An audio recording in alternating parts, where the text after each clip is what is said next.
Facebook looks to the government to help censor viewpoints. The old guard Democrats clash with the socialists, and we check the mailbag. I'm Ben Shapiro. This is The Ben Shapiro Show.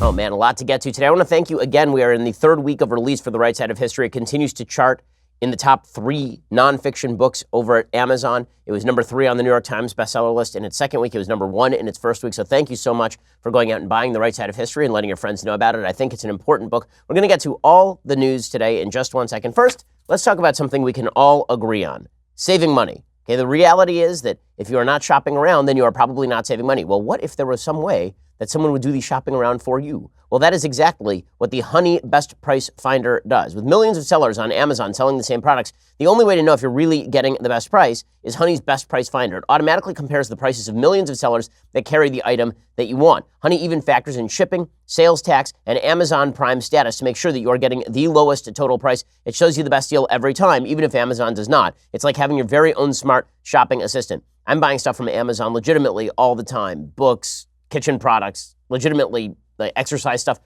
from Amazon all the time. I've saved a lot of money using Honey. And the beautiful thing about Honey is you don't even know that you're really using it until it just saves you money. More than 10 million people are using it. They have over 100,000 5-star reviews on the Google Chrome store.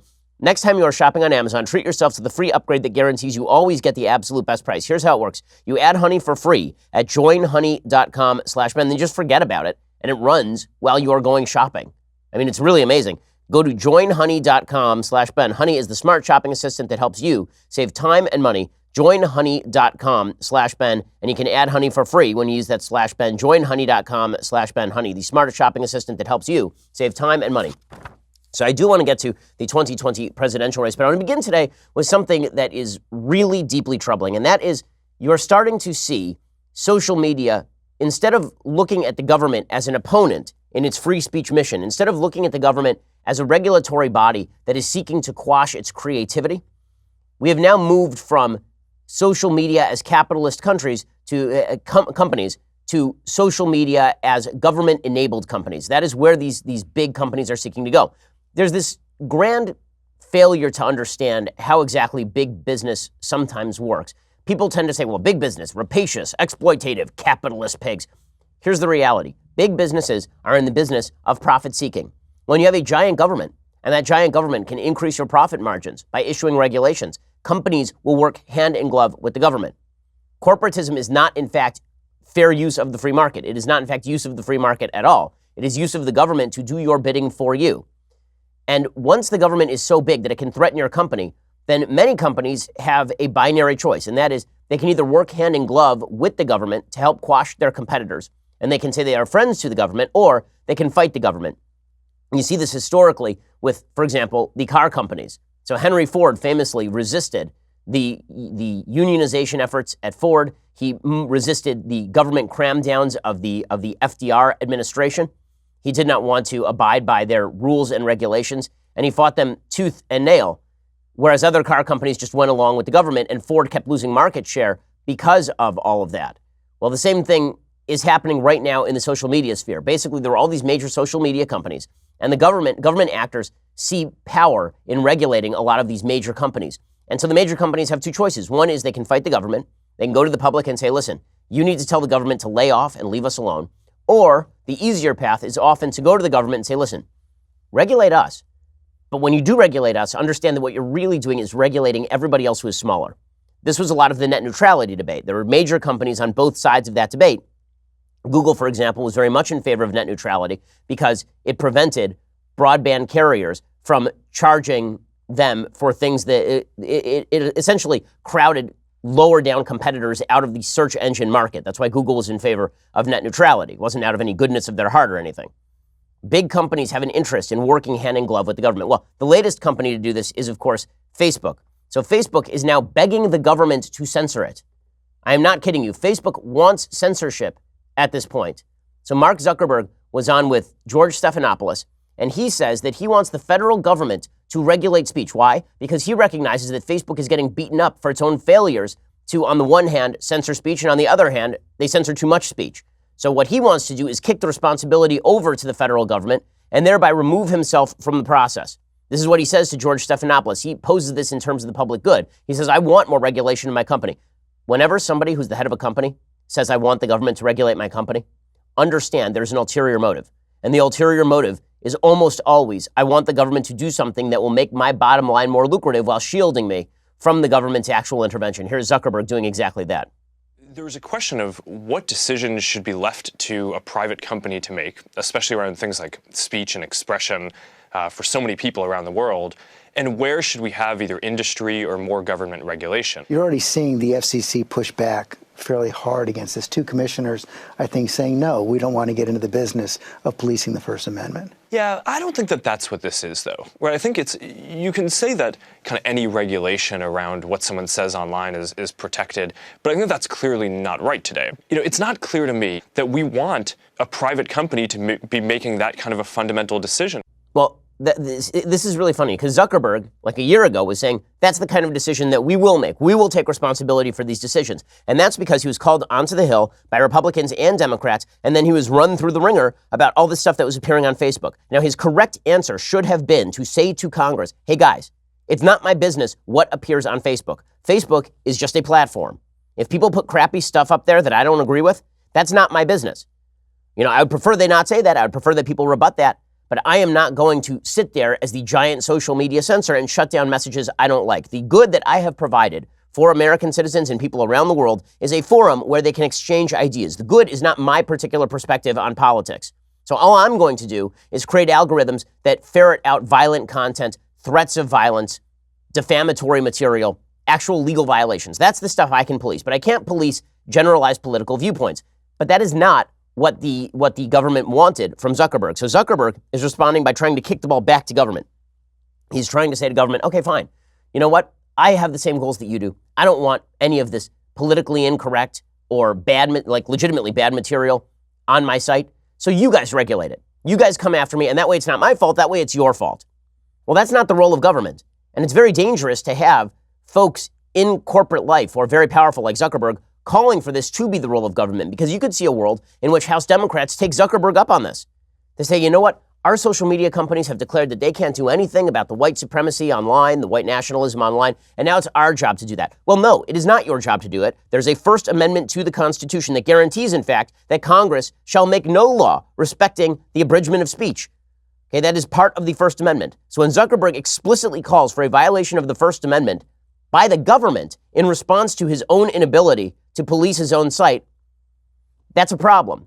That's a real problem. And here's the real reason he is doing this. The real reason he is doing this is because in Europe, there are now regulations coming down the pike that would punish Mark Zuckerberg for bad material appearing on his website. He doesn't want the responsibility of having to censor his own website after saying he would take responsibility. Again, the answer to all of this was for Zuckerberg always to say, I created a platform. I'm like AT&T. All I did was provide a forum where people can talk. Instead, Zuckerberg, because he wants to be seen by his friends as a do-gooder, instead, he has said, no, I will be one of the great policemen of speech. And now he's saying, I want the government to do it so I don't have to take the blame for it. Again, this is more in response to pressures from government than it is in response to an actual necessity on Facebook for censors to shut down speech. Why? Because here's what they are doing in Europe. According to a leaked plan from the United Kingdom, social media bosses could be liable for harmful content. According to The Guardian, social media executives could be held personally liable for harmful content distributed on their platforms. There's been growing concerns, according to The Guardian, about the role of the internet in distribution of material related to terrorism, child abuse, self-harm, and suicide, and ministers have been under pressure to act. Under plans expected to be published on Monday, the government will legislate for a new statutory duty of care to be policed by an independent regulator and likely to be funded through a levy on media companies. In other words, they're going to tax Facebook to police Facebook. And the way they're going to police Facebook is by fining or jailing people like Mark Zuckerberg if they do not take a quote-unquote duty of care to prevent bad material from getting on their platforms. It seems to me the reason we pay taxes is so that the police can prevent crime. We don't shut down phone lines because criminals often use phones, and we don't hold AT&T responsible for criminals using their phones. It is obvious that we've been treating these social media companies not as common carriers, not as platforms. Instead, we have been treating them as actual editorial sites, and that's why they're seeking to blame people like Zuckerberg. The regulator likely initially to be something called Ofcom, but in the longer term, a new body, will have the power to impose substantial fines against companies that breach their duty of care and to hold individual executives personally liable. The debate has been sharpened in recent months by the case of the British teenager Molly Russell and the issues raised by the Christchurch shootings. Molly's parents said she killed herself partly because of self-harm images viewed on social media. Okay, well, self-harm images are not threats of violence. They're horrible, they're terrible, but it is up to individual people not to look at things that are going to hurt you unless it is an actual attempt to hurt you. Right? The rights come along with duties. Rights come along with responsibilities. If we as individuals can't be trusted to participate in a free speech society, the answer isn't to curb free speech. The answer is that we better do some introspection and figure out how we are utilizing our free speech in a bad way. Other proposals in the online harm white paper include government powers to direct the regulator on specific issues such as terrorist activity or child sexual exploitation, annual transparency costs or transparency reports from social media companies disclosing the prevalence of harmful content on their platforms. What exactly constitutes harmful content? Are we going to have the U.S. government determining what content is harmful, especially when in New Zealand they're legitimately attempting to prosecute people for reading a manifesto online? Is that something we want in the United States? The manifesto is evil of the Christchurch shooter. Do we want people prosecuted for downloading it and reading it so that they know what's bad? Do we want the same people who think that it is a good thing that Jordan Peterson's book was temporarily banned from White Coals, a bookseller in New Zealand, over the Christchurch shooting? Those would be the same people sitting on boards like this. And that is what Mark Zuckerberg is calling for. It's incredibly dangerous. In Europe, obviously, they don't have the same sort of free speech protections, which is one of the reasons I'm incredibly glad I'm an American. Both right and left in Europe are far more comfortable with curbing free speech than we are in the United States. Theresa May has repeatedly raised the issue of online harm. The government has gradually shifted its position in Britain from favoring voluntary self-regulation to backing tougher enforcement. And why is this good for Zuckerberg? Because now Zuckerberg can simply say, it's not in my hands. The government is regulating it. I just have to comply with government regulations. All the free speech issues are kicked over to the government level. The only losers in this, American citizens and citizens abroad, who are now subject to the government deciding what messages they can and cannot see.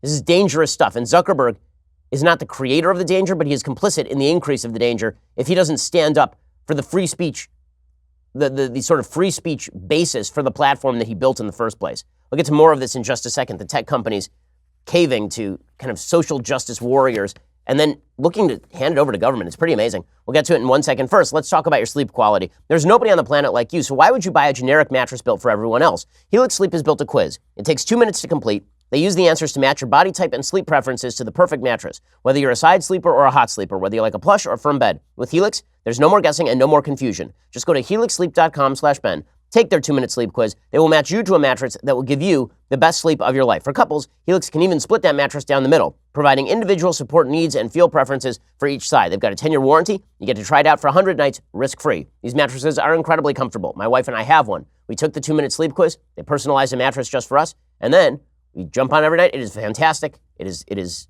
incredibly comfortable. It's so good that I got one for my sister for her wedding as well. Right now, Helix is offering up to $125 off all mattress orders. Get up to $125 off at helixsleep.com/Ben. That's helixsleep.com/Ben for up to $125 off your mattress order. helixsleep.com/Ben. Go check them out right now. helixsleep.com/Ben. They are fantastic. Really, I mean, the mattresses are incredibly comfortable and not nearly as expensive as some of the stuff that's worse that you're going to get at a mattress store. Alrighty, speaking of social media companies botching their job, Google on Thursday announced that it opted to disband its newly formed Artificial Intelligence Ethics Council following aggressive pushback from more than 2,000 Google employees. What happened? Well, a Google spokesperson in a statement said Google is going back to its drawing board. Why? It became clear that in the current environment, the council can't function as we wanted. So we are ending the council. We're going back to the drawing board. Google had announced its new AI ethics board, a body tasked with serving as an ethical check on Google's AI technology production last week. The board was immediately met with controversy as thousands of Google employees and hundreds of external petitioners took issue with one of the board's members, who they said had an anti-trans and anti-immigrant record. Who was this? Kay Cole James, who's president of the Heritage Foundation. That is a mainstream conservative organization, and Kay Cole James is about as mainstream a conservative as you can find. But because she believes that men are men and women are women, and she believes that we should have border security, this means that she cannot be present in a hearing between multiple viewpoints about AI ethics. A petition from Google employees, signed by almost 2,400 of them, said by appointing James, Google elevates and endorses her views, implying that hers is a valid perspective worthy of inclusion in its decision-making. This is unacceptable. In other words, her views are not even valid. They are not even valid. So what did Google do? Instead of standing up to the own internal mob, these are all their employees, instead of them standing up to their own internal mob and just saying, guys, cool your jets. We have a wide variety of perspectives on this panel. This is a mainstream conservative. Pound sand. Instead, they caved and they disbanded their own board. These tech companies they're just cowards. They're legitimately cowards. They won't stand up for freedom of speech or diversity of opinion on their own internal boards, let alone in their public policy. And now they are calling for the government to come in and regulate. And of course, who will that affect the most? It'll affect alternatives. Because if you regulate Google or you regulate Facebook, let's say that there's a new Google or Facebook who wants to come up, and they don't want to regulate speech in the same way that Facebook and Google do. They want to have a broader platform. It's too late. The government's already regulated the entire industry. So it's now impossible for you to actually create an alternative to Facebook or Google. Once the government regulates this sort of stuff, by the way, then you are looking at true monopoly. You really are. People have said, well, shouldn't we break up Google or break up Facebook? And I've always said, no, these are private companies. Rivals can crop up. And those rivals could take a different viewpoint on how to build an algorithm or what kind of free speech to allow. Right? It's a private company. Once the government regulates, that is no longer the case. Then you have to start regulating these things like monopolies because effectively they are. The AI Ethics Council is over and we did this together, the Googlers Against Transphobia account tweeted. So many people answered the call to stand against transphobia. We thank you for your support and unwillingness to compromise on hate. One of the council's members dropped out almost immediately after the council was announced. Leading behavior economist and privacy researcher Alessandro Acquisti last week tweeted, I'd like to share that I've declined the invitation to the council. While I'm devoted to research grappling with key ethical issues of fairness, rights, and inclusion in AI, I don't believe this is the right forum for me. On Wednesday, another one of the council members, Luciano Florida, a leading AI expert, wrote that James's inclusion was a grave error and sends the wrong message. In other words, any conservative cannot be part of the Google board. I mean, this sort of top-down idiocy at these major social media companies, combined with government power, turns this from a company sucking at its job to an actual monopoly issue. Alrighty, meanwhile, the 2020 race is heating up. There are no less than 18 potential Democratic candidates who want to jump into the race. And the list just goes on and on and on. There's a top tier. The top tier is probably 4 or 5 people. It's basically Biden, Bernie, Beto. It's the 3 Bs, plus Kamala Harris. That I would say that's probably the top tier in the Democratic Party right now. By polling data, that's the top tier in the Democratic Party right now. And Biden is the one who is in trouble, shockingly enough, without any real rationale. I got to say, again, because he did not have the courage of his convictions, because he was unwilling to simply come out and say, listen, I've never sexually harassed anyone. I've never sexually abused anyone. And if people were offended, I'm sorry. I'm just a physically affectionate guy. Instead of him just saying that and letting it go, he had to kowtow to the mob. It's not going to stop. Once you kowtow to the mob, it never stops, ever. You never apologize to the mob is the rule of modern American politics. If you don't apologize to the mob like Ralph Northam, you're still governor of Virginia. If you do apologize to the mob like Al Franken, you no longer have a Senate seat. That's the way this works. It's unfortunate, but that is the way that it works. And we are now supposed to take seriously every allegation of something terrible happening. I mentioned yesterday one of the allegations from a woman named Sophie Karasek, a survivors' rights advocate and progressive organizer who appeared at the Oscars with Lady Gaga. And she now has a piece in the Washington Post called "A Photo of Me and Joe Biden Went Viral. I want him to take ownership for his actions." This is the one I talked about yesterday, where this lady took the photo, had it printed, had it framed, put it on her bookshelf, and then decided 2 to 3 years later that it was actually a very, very bad thing. Very, very bad. She apparently interacted with Biden 2 months later at a conference in Colorado. She said, quote, "I was eager to tell him about the good the photo had done, so I zipped in line to greet him. Sophie," he exclaimed, "and we talked about the photo. The interaction was completely normal. I felt proud then. But as time passed, I began to feel a sense of shame and belittlement every time I saw the photo." So over time, it started to offend you, and this is Joe Biden's fault? No one can live by these constantly shifting standards in the Democratic Party. There's this moment in the new, not very good Star Wars movie in The Last Jedi where Kylo Ren, who's the bad guy, turns to Rey, who is the Mary Sue good character, and they are fighting together for a brief moment in time. And Kylo Ren turns to Mary Sue and to Rey, and says to her, you know, we should just kill all the oldies and start something new. And she's like, no, we can't do that. We totally can't. And then they fight each other, right? Well, that is basically what the Democratic Party is right now. It's a battle between Kylo Ren and Rey.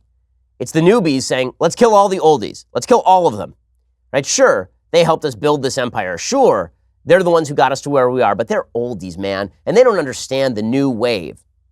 Now, the thing about this sort of mentality is that the revolutionaries are usually the first to the guillotine, meaning that sooner or later, these people will be hoisted by their own petard. Biden is one of them, by the way. He's one of the people who pushed for lowering standards when it came to proving sexual misconduct in Title IX cases, for example. But Biden is now being shellacked by his own party for stuff that even the people who were the quote-unquote victims did not consider victimization at the time. That's how far we have moved. And the worm has turned. I mean, Nancy Pelosi, I'm old enough to remember when Nancy Pelosi was the great radical inside her own party. Now she's the establishment, holding back the radicals. For example, yesterday, Bernie Sanders tweeted this out. He tweeted out, those who oppose Medicare for all need to explain why our current failed system should be allowed to continue bankrupting the American people. Okay, well, then Nancy Pelosi comes out and she's like, you know that Medicare for all thing? Not a great idea. If he really opposes Medicare for all, by the way, if he's upset with Medicare for all, I mean, with opponents of Medicare for all, you know who he should talk to? Joe Biden and Barack Obama. Because Barack Obama is the creator of that system he is criticizing right there. When Bernie Sanders says if you stand for the current system, you're standing for high costs on people, who does he think constructed the current system? He voted for it, by the way. It was Barack Obama and Joe Biden who, as I recall, said to Barack Obama that the new system was a big effing deal, a phrase that was so popular among Democrats that it was sold on a T-shirt by the DNC. It's the old guard Democrats versus the newfangled socialists. This is why Speaker Nancy Pelosi is out of step with her own party. She questioned today whether a health care proposal embraced by several Democratic presidential candidates would be too expensive and failed to provide the same coverage as the Affordable Care Act. Instead, she suggested she'd rather build on Obamacare, is yet to be convinced the Medicare for All proposal pushed by many liberals would achieve its purported goals. She said in an interview with the Washington Post, quote, I'm agnostic. Show me how you think you can get there. We all share the value of health care for all Americans, quality, affordable health care for all Americans. What is the path to that? I think it's the Affordable Care Act. And if that leads to Medicare for all, that may be the path.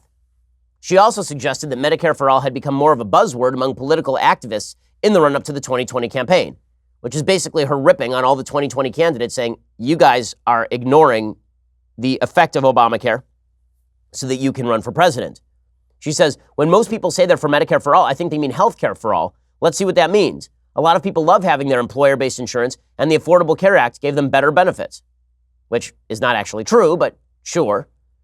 The fact that Nancy Pelosi has now been castigated as out of the mainstream by her own party is pretty telling. The fact that Joe Biden is now considered retrograde by his own party demonstrates that when you have no fundamental principles to which you adhere, it is pretty easy for you to be cast overboard by the newer, more robust socialists among you. It's pretty incredible. Meanwhile, President Trump facing challenges of his own. Apparently, Michael Cohen now, I guess he's trying to cut a better deal or something.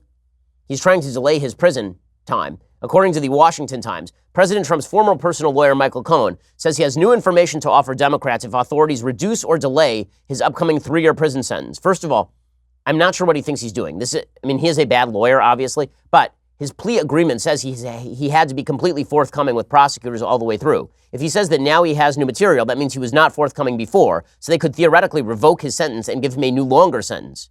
In a letter to lawmakers on Thursday, Cohen's attorneys say he has discovered substantial files on a hard drive that could help investigations of the president. So now he's trying to become a hero of the resistance. The hard drive is said to include over 14 million files consisting of all emails, voice recordings, images, and attachments from Cohen's computers and phones. But Cohen has already testified that he has no actual evidence of Russian collusion, even though he is trying to float such evidence now to Democrats. According to a memo that he apparently sent to Democrats, he said that he would provide significant value to the various congressional oversight and investigation committees. Honestly, this may be more of a threat to Democrats than it is to Trump, because Cohen probably doesn't have much that is new, but Democrats could continue to spiral down this hole and never recover. If they focus in here, I'm not sure that's a smart strategy for them. In just a second, got to give you the Jussie Smollett update, and then we'll get to some mailbagging because it's Friday. First, let's face it, Congress, they stink. Okay, the balance of powers that was guaranteed by the Constitution of the United States has completely fallen apart. In some ways, Congress has overstepped its boundaries, regulating on activities that have nothing to do with Congress's original purview. And in other ways, Congress has kicked a lot of power to the executive branch, to the regulatory bodies, so that they never have to be held accountable. We need to restore the checks and balances that were originally invested in the Constitution. The only way to do that is to call a convention of states where we, the people, can propose amendments. Those would be amendments that could force changes to the current balance of power, that could restrict the power of the federal government to intervene in your life. Can you imagine the look on the faces of federal regulators and members of Congress when they realize they can no longer control your life as they once wanted to? Calling a convention of states is the only way to get the job done. There are already 3.8 million people with us on this and more every day. So join me and Mark Meckler and go to conventionofstates.com/Ben. Go sign the petition today. I know there are people who worry about a runaway convention. The fact is that every amendment still has to be approved by 2/3 of the states. So that's really not an issue. Go to conventionofstates.com/Ben. Sign the petition today. That is conventionofstates.com/Ben. Help restore the original constitutional checks and balances that ensured limited government and our freedom. Go to conventionofstates.com/Ben. Again, almost 4 million people with us on this already. Go to conventionofstates.com/Ben and check it out right now, because obviously that balance of power does need to be restored at the first available opportunity. Already, I think, 13 states have approved the Convention of States?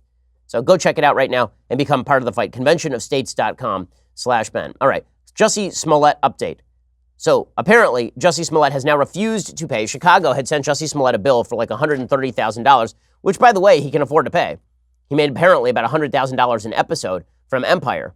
Well, now the city of Chicago is going to sue him. Last week, the Cook County State Attorney, they dropped 16 counts against Smollett, of course. The decision caused an uproar in Chicago. Mayor Rahm Emanuel and other officials blasted the prosecutor's office. 2 days later, the city's Department of Law sent Smollett a bill in the amount of $130,000 and gave him a week to pay up. That deadline expired on Thursday afternoon. The law department issued a statement saying it was drafting a lawsuit. They said Mr. Smollett has refused to reimburse the city of Chicago for the cost of police overtime spent investigating his false police report on January 29th, 2019. The law department is now drafting a civil complaint that will be filed in the Circuit Court of Cook County. The law department will file the suit in the near future. As part of this legal action, the law department will pursue the full measure of damages allowed under the ordinance. Smollett, of course, had falsely claimed that he was jumped while walking on the street at 2 a.m. on the way back from Subway by two white guys wearing red hats who used racial and homophobic slurs and shouted that it was MAGA country. And now he is going to be sued for $130,000. Meanwhile, the real scandal here is the prosecutor in this particular case, Kim Foxx, who has significant political connections to Team Obama. Yesterday, the police union called on Kim Foxx to resign her job. We are here today. We're very grateful for the top police officials who are here with one united voice to demand the resignation of Cook County State's Attorney Kimberly Foxx. This is not just about Jussie Smollett. This is about many cases in the Cook County system that have gone unprosecuted or having charges reduced. And what she's doing is she's enabling the offenders. The bad guys are not being held accountable. So today we're here to ask State's Attorney Foxx to do the right thing, to step down and resign from her position. Okay, and this has been the commonly held position among the police chiefs all over the city of Chicago. Suburban police chiefs and the Fraternal Order of Police called out Kim Foxx yesterday, and they suggested that she needed to resign over the case. A group of suburban police chiefs joined with the Chicago Fraternal Order of Police. They gave her a vote of no confidence Thursday. The Fraternal Order of Police President Kevin Graham and some other 30 suburban police leaders took it a step further. They called on Foxx to resign, and that's what you just heard. Foxx's office would not respond. They said, "I was elected by the people of Cook County to pursue community safety, prevent harm, and uphold the values of fairness and equal justice. I'm proud of my record in doing that. I plan to do so through the end of my term, and if the people will it, into the future." Graham said the union's issues with Foxx's office didn't start with Jussie Smollett. He expressed frustration that Foxx's office had dropped murder charges against Gabriel Salash and Arturo Reyes in late 2017 after a judge threw out their confessions. At the time, Foxx's then top assistant said the office still believed the two had fatally stabbed a couple in their Bucktown neighborhood home in 1998, but had no choice to dismiss the charges after the judge discredited testimony by a retired detective. Since mid-2016, about a dozen convictions tied to that particular detective had been thrown out of court because of allegations that the former detective beat suspects and coerced confessions. Apparently, Foxx, this ticked off the Fraternal Order of Police. So, listen, the Chicago Police Department has had a bevy of problems But that's really not the case when it comes to this particular case. This particular Smollett case was interviewed all the way down to the ground. And the fact that Kim Foxx decided not to prosecute is pretty astonishing. Meanwhile, speaking of law and order, the situation on the border continues to degrade. The crisis on the border continues to move ahead. We spoke yesterday on the radio show with a member of the Border Patrol down in San Diego who said that the crisis was essentially historic. He said he'd never really seen much like this. Tens of thousands of people descending on the border en masse. President Trump doesn't really know what to do because nobody knows what to do. Nobody really knows what to do. So the fact is that Democrats are not providing the funding. President Trump needs the funding in order to secure the border. And media are now beginning to cover this. And so what do Democrats do? Do they take seriously the problems at the border? No, of course they don't take seriously the problems at the border. So Lawrence Jones is a reporter for Fox News. Okay, he went down to the border and he put on a flak jacket. And the reason he put on a flak jacket is because in this particular area, there had been a case of 12 Mexican Marines wounded in a shootout in the nearby area. This is like a couple of weeks ago.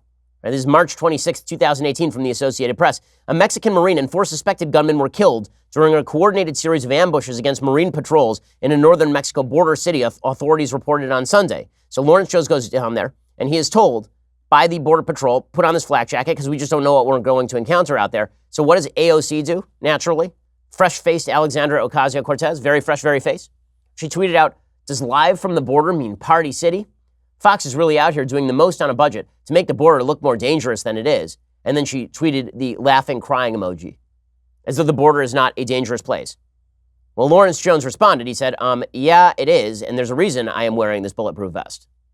The Border Patrol agent that's standing right here keeping us safe told me to put it on to keep us safe here. What people don't understand is that we control this side of the border, but the cartel controls the other side of the border. So there's been gunfights. I'm going in danger with these Border Patrol agents to report on this story.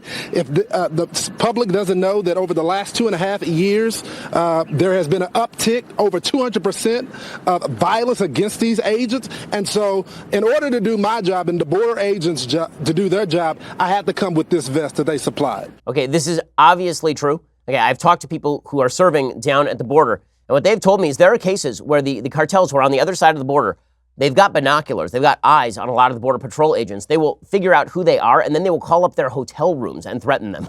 So this idea that the border is a perfectly safe place, that's the myth. That's the myth, that the border is a perfectly safe. You literally have an organized criminal outfit that has killed legitimately thousands and thousands of people in Mexico sitting right on the other side of that border. And we're supposed to believe that it's somehow out of bounds for a reporter to wear a flak vest? It's just insane. It's just insane. You know, Howard Schultz, who turns out to be maybe the only reasonable person in the 2018 race.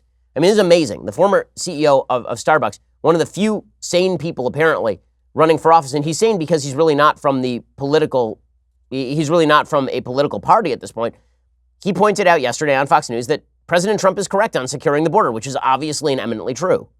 President Trump is correct, and the Republican leadership is correct, that we need fierce, strict levels of control on that border to keep bad people from coming in. Illegal immigrants should not come in. I don't want to get into a wall or anything, but I agree we should fund whatever we need to do to secure the border. The Democrats are not correct. We should be funding ICE and giving them all the tools and resources they need to secure the borders and arrest the bad people. Okay, that is, of course, true. But Howard Schultz is considered an outcast from his own party because he says those things. I mean, the Democrats' response to this effectively is not only should we not police the border, we should catch and release everybody. And when we release them, what should we do? What should we do with them? How are we going to integrate them into the American economy? We should teach them coding. I am not kidding you. Ro Khanna, who is a congressperson from out here in California, Democratic congressperson from out here in California, he says that what we need to do is bring everybody through and then we can teach them coding. Why is this the solution to everything except for journalism? If you say to a journalist on Twitter, learn to code, they will suspend you.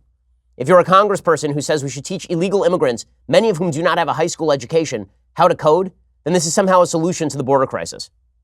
There's no doubt that the numbers of people coming over has increased. That's a fact. Vanderbilt has done a study that one of the real reasons that people are coming over is an increase in violence. I believe we need to have U.S. aid programs that are working, that are decreasing the violence there, that are teaching people about coding so people stay there, so folks aren't coming across the border. So we're going to teach them to code in Honduras is the idea here? Yeah, good solutions, guys. Well, really, well done. That's definitely going to fix things. Okay, in a second, we will get to the mailbag. First, let's talk about how you can alleviate that back pain. So it may sound kind of weird, but hanging upside down is actually a pretty great way to decompress the back and joints after a workout and boost recovery. You may not know it, but I work out on a regular basis. This is why I am just ripped.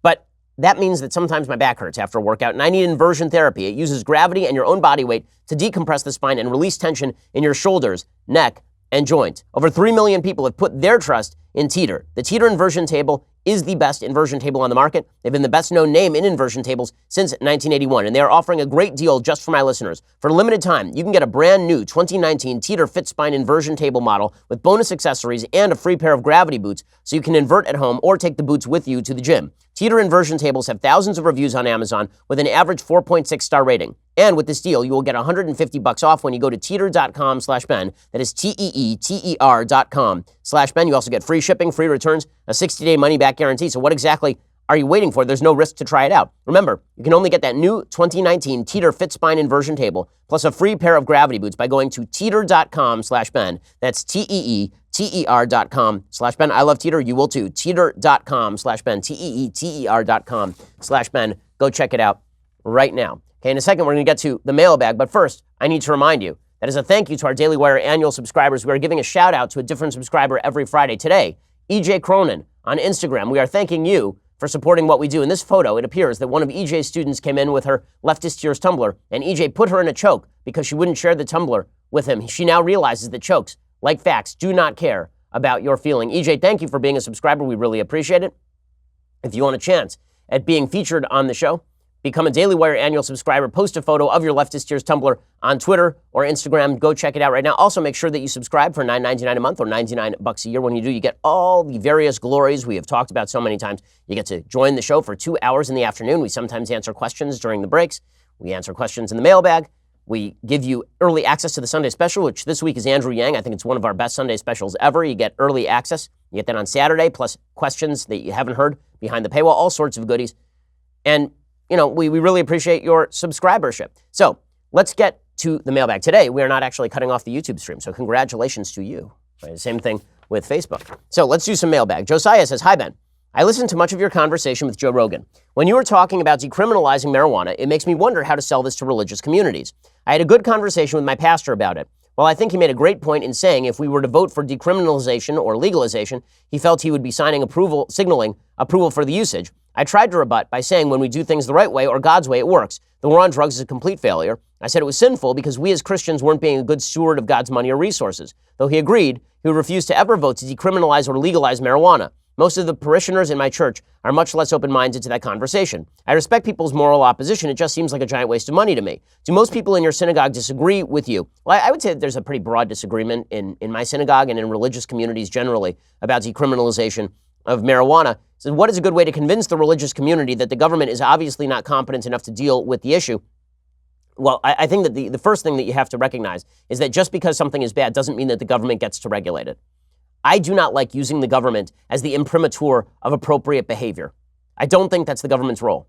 And in fact, I think it's been a huge mistake for conservatives to use government action as a sort of moral substitute for social disapproval. So we disapprove of something, therefore we pass a law against it, and then we use that law to crack down on the behavior. And then when we fail at cracking down on the behavior, then we legalize the behavior, and now the moral imprimatur is taken away, and people think it's okay to do something.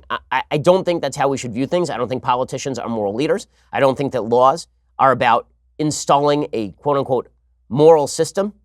They're about preventing harm to others. Installing moral systems is something you do in your home. Installing moral systems is something you do in your religious community. Yes, there's more of an onus on churches to take responsibility for their members when it comes to the use of marijuana or overuse or abuse of marijuana. If you were to decriminalize it, presumably it would become more common in particular areas. But that is not an argument in favor of the government simply enforcing your views on someone who is doing no harm to anyone else. Externality is the measure of what a government ought to do. So you really ought to to discuss what government is there to do and then move from there rather than talk about whether it is moral or not to smoke pot, because I don't think these two questions have to do with anything. I mean, this is basically the conversation that I had with Joe, not only on marijuana use, but also on same-sex marriage. I said that the government does not have a role here. That does not mean that I personally am in favor of same-sex marriage, because I'm not. Stephen says, hey, Ben, what are you looking for in episode 9 to save Star Wars, or do you think there's no hope after The Last Jedi? I think it's very difficult to imagine a universe in which they can recover from what they did, not only in The Last Jedi, but from Force Awakens. I thought Force Awakens was wildly overrated. I think that they should honestly listen, if it were up to, they're never going to do this. It's $1 billion industry. If it weren't for that, they should throw out episodes 7, 8, and presumably 9. They should go back and they should throw out episodes 1, 2, and 3, and they should start over. As I've said before, what they should have done after episode 6 is they should have either skipped forward 100 years and then relaunched an entirely new Star Wars universe, or they should have actually recast all of the characters after Return of the Jedi. I mean, they did it for Solo, and then just moved on with the story. That would have made a lot more sense than simply killing off these characters in the dumbest possible way to make room for new and significantly more boring characters. Also, they made a huge mistake in not allowing Rey and Kylo Ren to team up. That would have been so much more interesting. So much more interesting. Like this whole, okay, now we're going to revert back to Kylo Ren as Darth Vader and Rey as Luke. We saw that story already. We don't need the same story again. Adiel says, hey, Ben, I'm writing a paper on affirmative action. What would you say is the biggest issue with the policy, specifically in regard to post-secondary education? Well, there are two major issues with affirmative action. Issue number one is it doesn't actually tend to help the people that it seeks to help. There's not a lot of data to demonstrate that affirmative action has been effective in increasing the upward mobility of people who benefit from affirmative action. The dropout rates are significantly higher for people who get into college through affirmative action. It also creates a widespread perception that people who are of the race that has benefited from affirmative action are somehow unqualified because probably they got in, or maybe they got in, or possibly they got in through affirmative action. It does create a certain level of social stigma. If you look at your class and you say, well, I know some of these people got in with lower SAT scores, and I can tell who they are, probably, or at least possibly based on race, that creates an unfair stigma on a bunch of people who may have gotten in not based on that. And that's really not a great thing. Then there is the question of who is being excluded by affirmative action, and typically, it is not actually white people, it is Asian people. Asian people are outperforming at major colleges across the country. This has been true of Harvard, where a lawsuit is now going on the basis of all of this. Using standard metrics is a far better way of admitting students than this ridiculous holistic examination of your college essay. So you got 200 points less on the SAT, but you had a hard life. And so we are going to pretend that that is the equivalent of an Asian person who had a hard life, but got 200 points higher on the SAT. Race does not make up for performance when it comes to these issues. Again, if you have two people and they have the same SAT scores and one had a harder life than the other, race or not, race as a factor or not, then fine. I mean, that's good. That person who has the harder life has overcome more to get the same scores. But if you're talking about letting in someone with a 1200 SAT to Harvard because that person was of a particular race, that is obviously a separation of human beings by race and an aspect of racism that is quite unpleasant. Navisha says, hey, Ben, I've been a fan for years. Out here in the Socialist Republic of Canada, it is more than the weather that is bleak in our future. I know you don't follow Canadian politics, who could really, but I'd like to know what, given the limited information you have now, what would you want for a Canadian conservatism in the future? Well, I think that a Canadian conservatism would start by pushing back against a lot of the free speech encroachments that have happened in places like British Columbia, where you could theoretically be prosecuted for violating particular political beliefs. The same thing is true, I believe, in Ontario with Bill C-16. I would start there and push back against the idea that the government gets to cram down on people what to think or how to raise their children. It's very, very dangerous stuff. Socialized medicine obviously won't be touched in Canada because once people are given what they see as an entitlement, they are very loath to give it up. But obviously, socialized medicine in Canada has some serious, serious problems. Such serious problems that a part of Canada was forced to recently open up the private market because people simply were not getting the care that they needed from Canada's public market. Lower taxes, obviously, would be a factor in driving more business to Canada. I mean, I don't want to rip on Canada too much. I think Canada is a pretty great place, but those are a few corrections. Jonathan says, hey, Ben, longtime listener, first-time subscriber. I have a cousin who attends USC. She loves her time there. However, she's afraid she's a diehard Ben Shapiro subscriber because she's afraid of being criticized. I know her story is not the only one. That breaks my heart. I live in Texas. I'm starting to feel the same pressures, especially from Robert Francis supporters. That would be better. Do you see any end to conservatives having to hide what they think in order to keep their friends? Thank you for your hard work. Keep up the good work. Well, no, I don't see an end to that. In fact, I see a censorious left that is looking to harm people who disagree. I have a great story about this, in fact, from the College Fix today. Quote, one evening last September, a Michigan State student, university, awoke from his nap to see his roommate sitting at his computer. There was a video playing, and the student realized his roommate was watching a video of conservative commentator Ben Shapiro. The newly awoken student then took to his own computer to file a complaint with the administration's bias reporting system against his roommate for watching the Shapiro video. Ben Shapiro is known for his inflammatory speech that criticizes and attacks the African-American community, the student wrote in his report against his roommate. I'd like to see any evidence that I have attacked the African-American community, like legitimate evidence. He said, I thought hate had no place on MSU's campus, yet MSU has roomed me with someone who supports hate speech, spelled S-P-E-A-C-H. Okay, Shapiro is a popular conservative pundit, says the College Fix, whose appearances on college campuses are frequently accompanied with protests. In response, the university tasked an investigator to look into the matter who was told to work for a room change if the claimant would like one. First of all, if I were the other student, I'd be like, yeah, get this person out of here because this person is crazy. You know, if my roommate in college were watching Rachel Maddow, I wouldn't file a complaint. And that's a near human rights violation, for goodness sake. But no, the tolerance is not going to be extended anytime soon. Raphael says, hey, Ben, I agree that abortion is a sin and immoral. However, in my opinion, the government should allow it with proper education in cases of rape. The argument that it is the person's responsibility since they did not use contraceptives and they chose to have sex does not apply in rapes. What is the pro-life position in this case? And in your opinion, is there a valid argument to be made for this kind of policy? Well, the pro-life position is not dependent on the quote-unquote responsibility of the person because, again, the actual pro-life position has to do with the status of the human life growing in the womb. It's actually a separate question, the quote-unquote responsibility. Responsibility adds to the mix in the sense that if there is a predictable result to the thing that you are voluntarily doing and then that result happens, you can't throw up your hands and go, oh my God, I was victimized by life. That's just silly. But that's really not what we are trying. We're not trying to punish somebody with a baby. That's not the idea here, right? As Barack Obama said, punishing somebody with a baby. You don't want to punish her with a baby. Right? That is not what we are talking about. We are talking about protecting the life of an infant. We're talking about protecting the incipient life of a baby. And that really has nothing to do with where the responsibility lies. It has to do with the idea that you are not allowed to kill a baby because the original creation of the baby was not your responsibility. In other words, if somebody leaves a baby on my doorstep, right, and I open the door and there's the baby, and then I shut the door and I just leave the baby out there to die, that's not something that we should presumably morally be okay with. Now, in Western law, this is one of the dicier issues in Western law. In Western law, the question is there a duty of care that attends a person who you are not related to, right? What is the duty? So in Western law, we've been reluctant. The best argument for abortion in cases of rape is this argument effectively, which is if you're walking by a person who is drowning, you don't actually have a responsibility under Western law to jump in the water and save that person, even if you could do so pretty easily. There's no responsibility in Western law.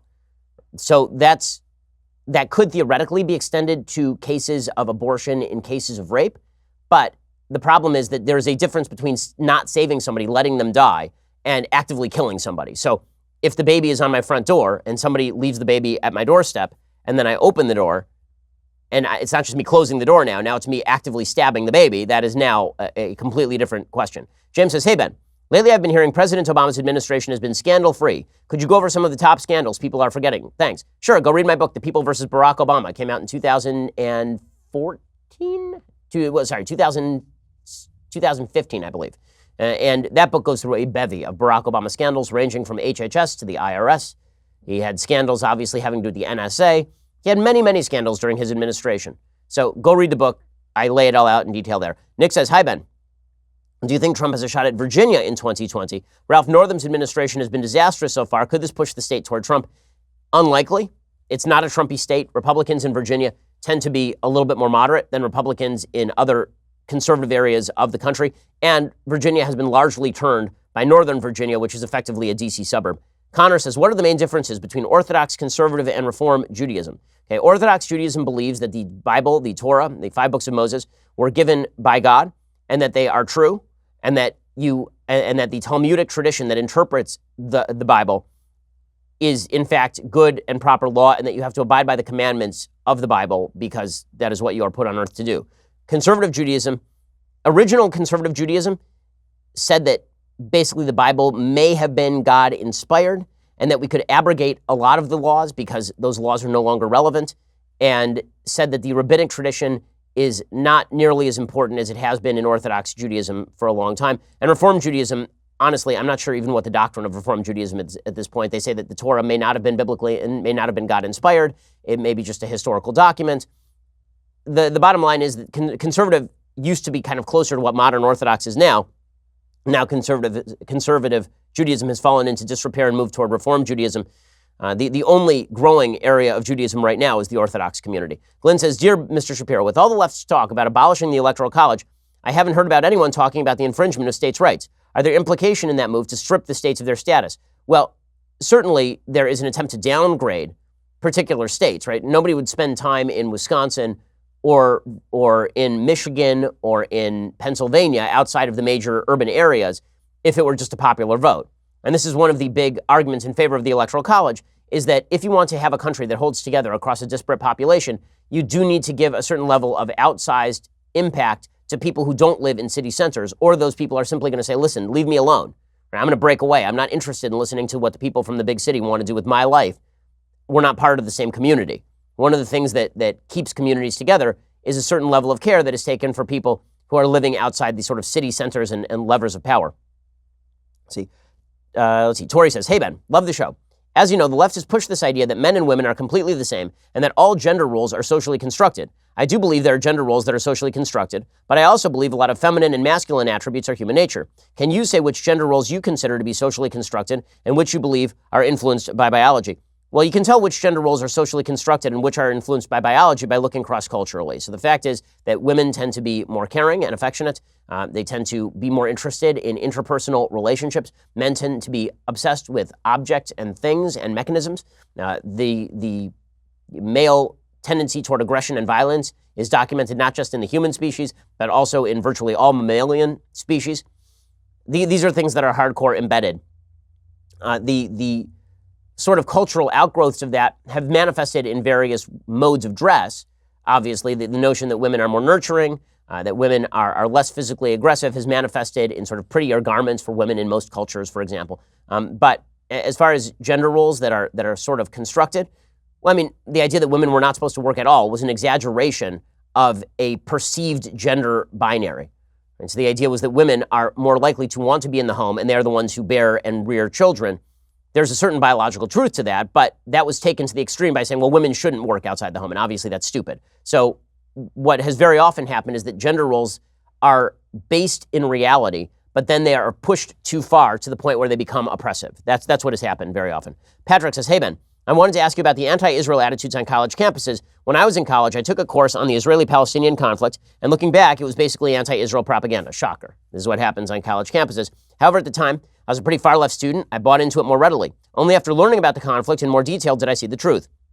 My question to you is, A, why do you think anti-Israel and pro-Palestinian attitudes dominate leftist college campuses? And B, what can people who support Israel do to combat it? Also, any book recommendations about the conflict you know would be great. Okay, a couple of book recommendations. There's one by Mitchell Bard called Myths and Facts. There's also a really good book out by David Brogg right now about Israel's history, so go search that. I think it's called Reclaiming Israel's History, I think is what it's called. That one is a very good read. Those are a couple of basic history books on the conflict. If you want deeper history books on the conflict, Michael Oren has written several on the various Israeli wars. There's a great book called The Prime Ministers about a person who was present during virtually all of Israel's history, writing about it, and it's really readable and interesting. So go check all of that out. The reason that anti-Israel and pro-Palestinian attitudes dominate leftist college campuses is because the left has a widespread view that anytime you see a rich person and a poor person, the rich person is responsible for the poor person's misery. And so when they look to the Middle East and they see a westernized, liberal, powerful country like Israel juxtaposed with a hellhole like the Gaza Strip, where a terrorist group is in charge, they want to attribute that to Israeli exploitation, despite the fact that Israel abandoned the Gaza Strip in 2005, despite the fact that the vast majority of Palestinians have been living under direct Palestinian control for the last 20 years. This is somehow Israel's fault, even though Palestinian terror groups keep being elected and controlling the governments in these areas. It's a very convenient baton to wield against the Jewish state, which, after all, seeks to survive only. As Dennis Prager is fond of saying, if Israel put down all of its guns tomorrow, there would be no Israel. If the Palestinians put down all their guns tomorrow, there would be a Palestinian state. Alrighty, let's get to some things I like and then some things that I don't. So first thing that I like today, there's a movie that came out and was largely ignored called Vox Lux. Now, I understand why it wasn't a popular movie, but it is one of the best takes on the depredations of Hollywood and modern culture that I've seen in a very long time. The basic premise of the film is that there's a young girl who is going to school in the late 90s, and her classroom is shot up in a Columbine-style attack, and she herself is shot. And when she recovers, she sings a song at a memorial service, and it becomes popular, and she ends up becoming a pop star. And the movie is basically about how she falls apart as a human being thanks to the predations of Hollywood and the music industry, and how we as a society have decided to gloss over many of our problems with this sort of happy talk of pop music, that sort of the ersatz happiness that pop music is supposed to represent. It's kind of a deep meditation.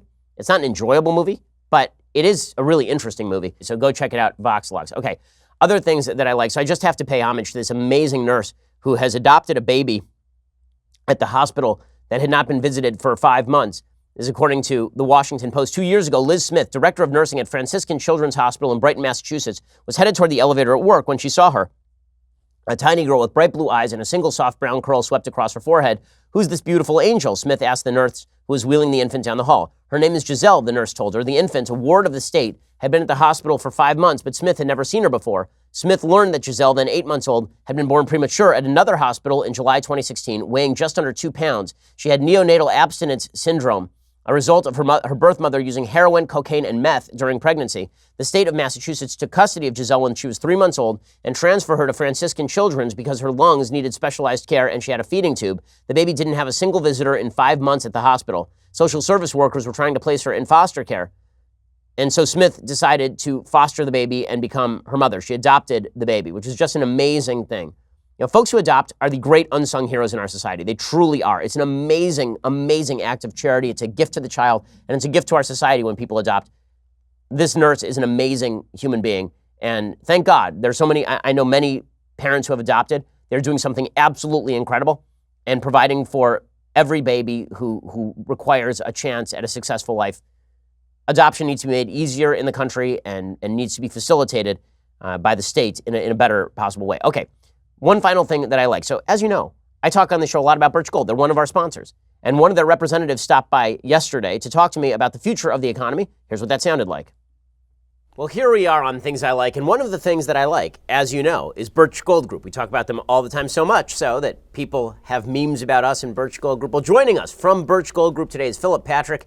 He's the senior precious metal specialist over at Birch Gold Group. Philip, thanks so much for stopping by. Thanks for having me. So let's start with this. There's been a lot of talk in recent months about the inversion of the yield curve. What exactly does that mean, and what does that indicate for the future of the economy? I mean, it's a really key sign that we have some tough times to come. Essentially, the yield curve charts interest rates on bonds, short versus long term.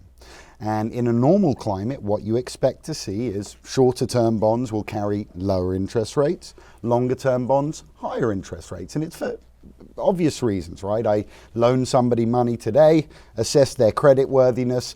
The chances of default in 3 months, fairly slim. 10 years, a lot of unforeseen circumstances. So I'll typically look for a higher interest rate. That's a normal climate with the yield curve. What we've seen recently, of course, back in December, some of those metrics started to invert. Now, what that means is shorter term bonds will carry higher interest rates than longer term bonds. So it's a complete reversal of that trend. Negative sign, right? Because what it implies is that in the short term, people don't see opportunity, right? Bad things are to come, so they're happy to tie their money up longer term, even if it's at a lower interest rate. A very negative sign. So what are some of the other signs that we've been seeing? I've seen a number of reports about employment slowing. What are some of the other signs that you're seeing in the economy about a sort of slowdown in the economy that we might be expecting here? Look, a lot of key metrics are reflecting bubbles and some bad things to come. We mentioned price to earning ratios last time I was here. Something we've been looking at very closely recently is something called a smart money flow index. It's a Bloomberg chart, and essentially it's designed to track institutional money flows in and out of the stock market. And what we're seeing is a lot of institutional money last year and carrying on into this year flooding out of the Dow Jones. So a really, really big sign of tough things to come.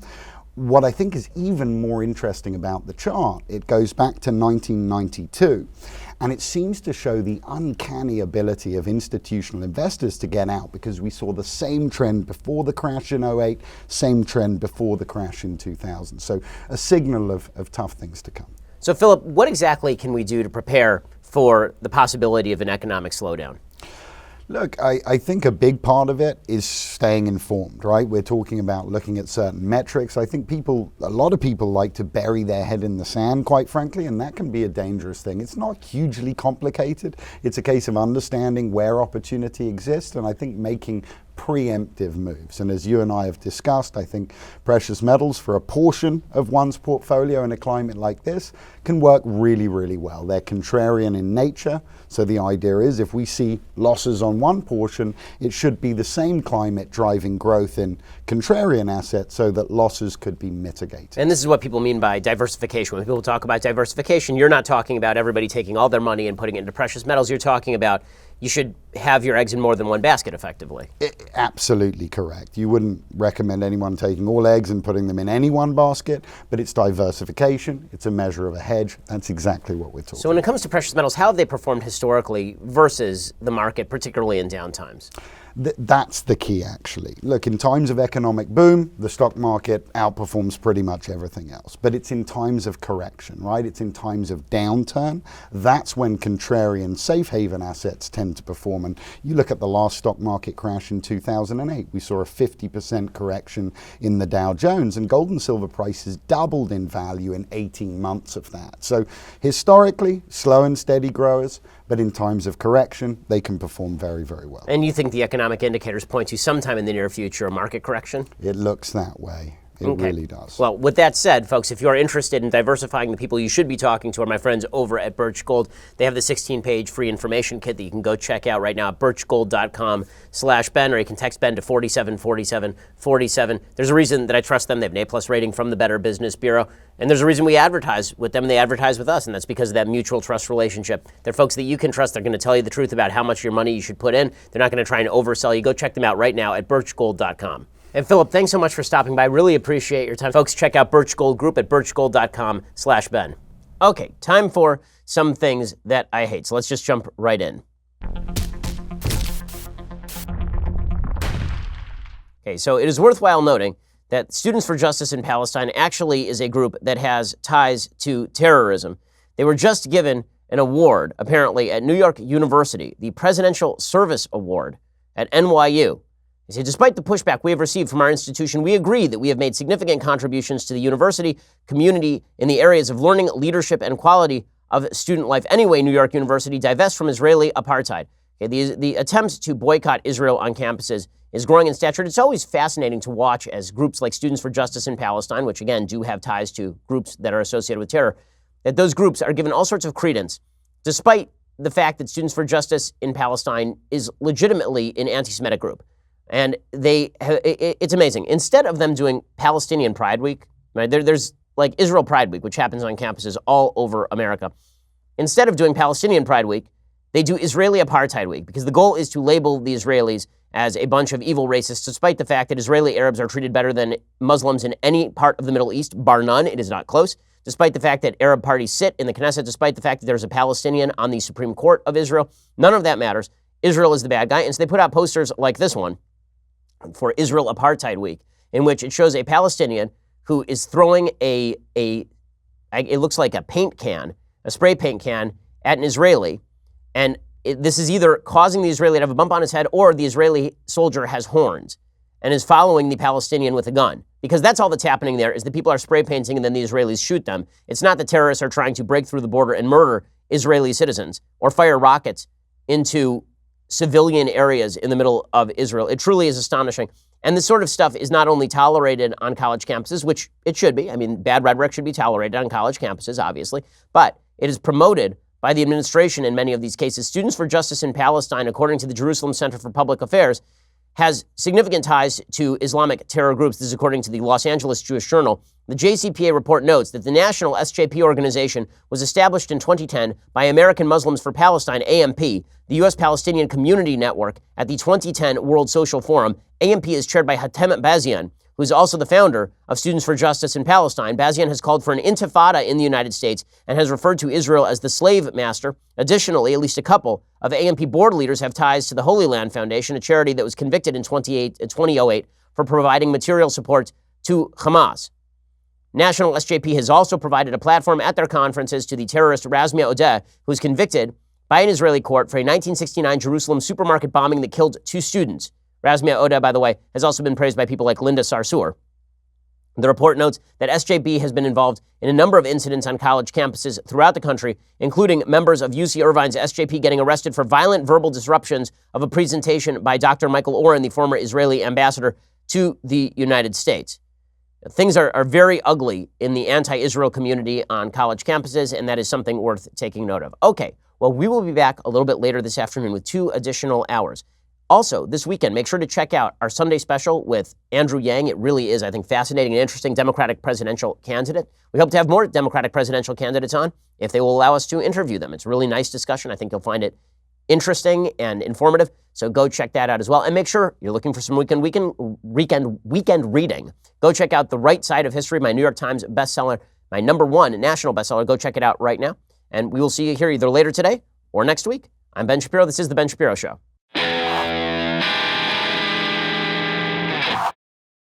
This is The Ben Shapiro Show. Executive producer Jeremy Boring. Senior producer Jonathan Hay. Our supervising producer is Mathis Glover. And our technical producer is Austin Stevens. Edited by Adam Sayevitz. Audio is mixed by Mike Caromina. Hair and makeup is by Jesua Olvera. Production assistant Nick Sheehan. The Ben Shapiro Show is a Daily Wire production. Copyright Daily Wire 2019. Hey guys, over on the Matt Walsh Show, is it white nationalism to expect immigrants to assimilate? Of course not, but some people seem to think so. We'll talk about that. Also, a feminist in a college newspaper wrote an article saying that it is patriarchal oppression to leave the toilet seat up. It's pretty hilarious. We'll get into it. And what about the economic argument for abortion, that abortion helps the economy and so on? I will respond to that argument today on the Matt Walsh Show.